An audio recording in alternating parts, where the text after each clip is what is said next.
The trail marker you passed 20 minutes ago, you've seen it twice now. Not a similar one, the same one. You didn't loop deliberately. You weren't moving in circles you could feel. That's the first thing about dense forest disorientation.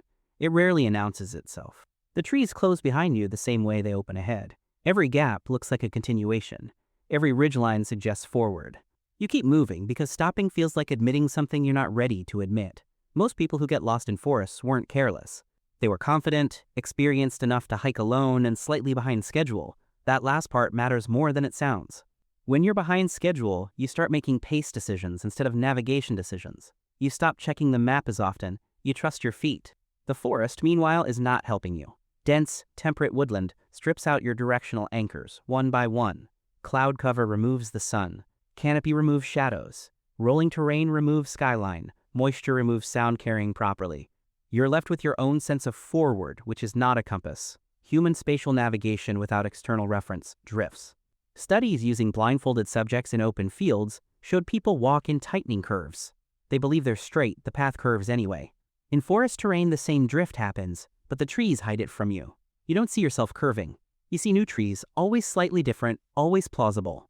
The first hour, most people aren't truly lost. They're uncertain. There's a difference, and the gap between them is where time gets wasted. Uncertain means you could backtrack and recover if you stopped now. Lost means your reference points have compounded into a tangle you can't undo by memory. The mind resists crossing that line. It keeps offering explanations. That boulder looks familiar because this area has similar geology. That clearing might be the one near the parking area. The path definitely bends right here. You remember it now. These aren't lies exactly. They're the brain pattern matching under mild stress. It's doing what it does best. Finding matches, building confidence, reducing anxiety. But in repetitive terrain, that same mechanism works against you. Everything matches. That's the problem. Ecologists call dense forest understory spatially homogeneous. Every few meters, the same visual information repeats. Similar bark, similar ground cover, similar canopy gap, similar slope angle. Your visual system, which evolved for open savanna navigation, has very little to grip. You start leaning on other cues, trail wear, footprints, broken branches. Those cues exist, but reading them accurately under time pressure and fatigue is genuinely hard. A scuffed patch of dirt could be your footprint from an hour ago. It could be from last week. Or it could be a deer trail that goes nowhere useful. By 90 minutes in, something else starts shifting. Your breathing pattern.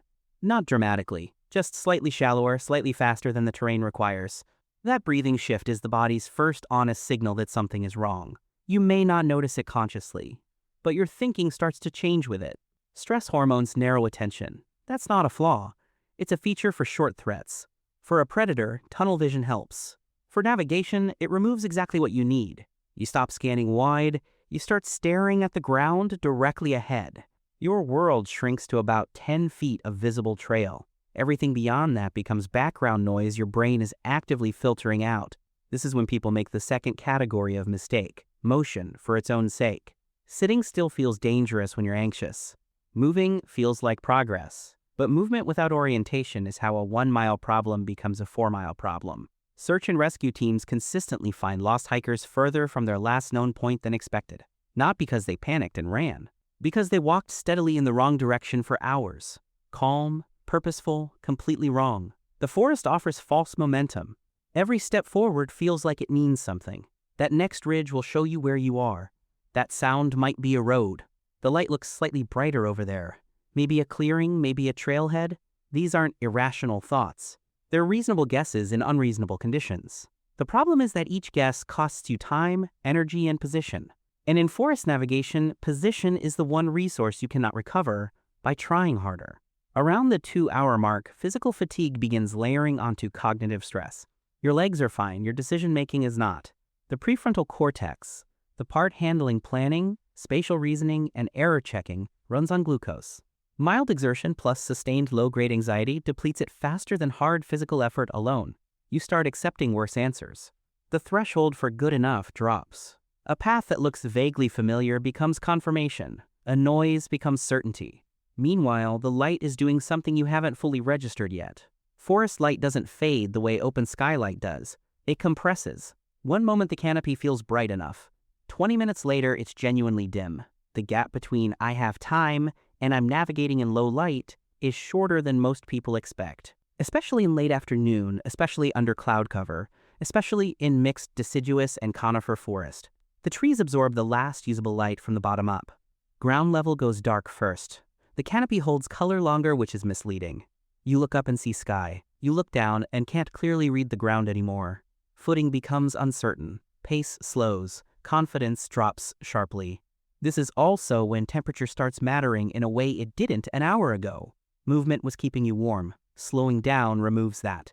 Sweat that seemed fine at pace now sits against your skin and pulls heat out steadily.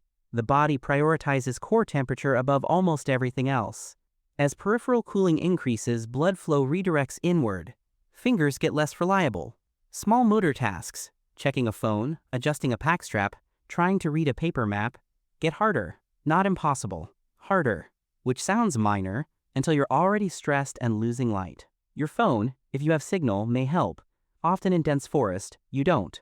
And even with GPS, knowing your coordinates means nothing if you can't interpret the terrain around you. A pin on a map doesn't tell you which direction the slope runs or where the water drains. It tells you where you are in the abstract. The forest is not abstract. There is a principle search and rescue teams use that most hikers have never heard. It's called the decision point. The last moment a choice was still genuinely open. In forest disorientation, that point usually arrives quietly, without any signal. It's not when you realize you're lost. It's earlier, when you first felt uncertain.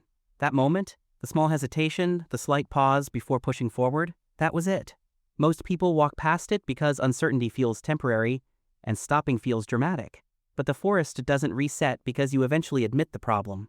Every step past that decision point is a step the rescue team has to cover. If you stop moving the moment you're genuinely unsure, your search area stays small. A small search area means faster location, faster response, better outcome. The instinct to move is strong. The discipline to stop is what actually helps. Experienced wilderness navigators talk about something called position awareness maintenance. Not dramatic survival skill, just the habit of knowing your last confirmed location. A trail junction, a stream crossing, a distinct rock formation, a posted marker. When disorientation starts, you can return to that point rather than compounding the uncertainty. The problem is most people don't identify those anchors consciously while they still can. They note them vaguely, the way you know to turn on a familiar drive home. Enough to feel known, not enough to reconstruct under stress. Water is one anchor the forest always provides, with a catch. Streams run downhill, and downhill often leads toward lower terrain, roads, and human access. Following water is not a guaranteed exit. Canyons, private land, and difficult terrain complicate it, but it gives you a direction with logic behind it, which is more than most alternatives. It also gives you hydration access, which matters more the longer the situation runs. Dehydration, even mild, accelerates the cognitive decline that's already building from stress and exertion. Dry mouth, slight headache, reduced concentration. These aren't dramatic symptoms. They quietly remove the sharpness you need exactly when you need it most. If you have water, drink it steadily. Don't ration it into uselessness. The body needs it working now, not preserved for a later that may not come. Sound is the other underused tool in dense forest. Roads carry low consistent noise. Rivers carry directional sound. Aircraft, if you hear one and move to a clearing, may be your best signaling window. 3 of anything, 3 whistle blasts, 3 shouts, 3 fires in a triangle is a recognized distress signal.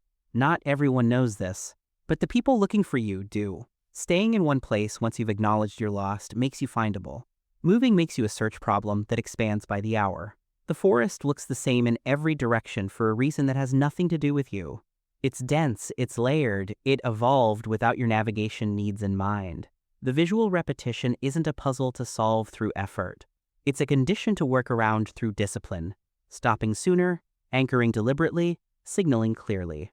Real emergencies in wilderness terrain require trained search and rescue professionals and local emergency services. Prevention and early response, telling someone your route, carrying a whistle, checking in on schedule, matter more than any in-the-moment technique. What actually gets people found is rarely a dramatic self-rescue. It's a filed trip plan, a worried contact who calls on time, a team that knows where to start. The forest that looks identical in every direction is not the core problem. The core problem is the delay, the extra hour of movement before admitting what the first hesitation already knew.